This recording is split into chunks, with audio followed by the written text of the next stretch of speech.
Trump's Environmental Protection Agency provoked uproar by unveiling a list of 31 regulations it will scale back or eliminate. Guardian analysis finding that targeted rules were set to save the lives of nearly 200,000 people in the years ahead. That's about 6,400 lives per regulation. Quite an expensive cut, don't you think? This is how the EPA justified it. The EPA does its part to usher in the golden age of American success.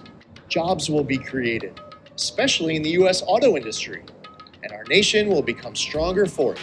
Actually, environment for money has become an ideology in today's American government. Environmental policies are traded for what the White House now considers economically beneficial. Since coming to power, the Trump administration has advanced a series of America First environmental policies. On his first day back as president, Donald Trump put on a big show in an arena, showing off himself signing an executive order pulling the US out of the Paris Agreement. He called it an unfair, one-sided Paris Climate Accord ripoff.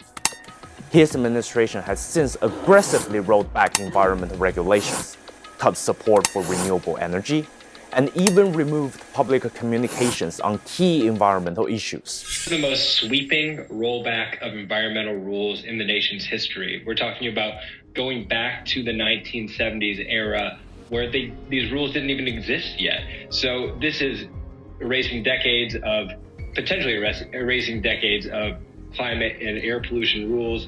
But again, this is also going to be something that's litigated in the courts, so we don't quite yet know exactly where this will end. We've seen projects have to be stopped. We've seen companies starting to reconsider whether or not they'll move forward here. That is a terrible outcome for our country, and it has these long-lasting ramifications. Here's the irony.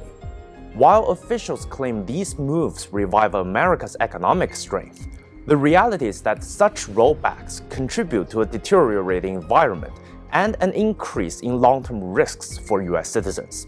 Global temperatures are still rising, and Americans across this country are still suffering as a result. Heat waves, wildfires, heavy snow, tornadoes. Extreme weathers are to be found everywhere. We cannot expect that disasters will just go away on their own.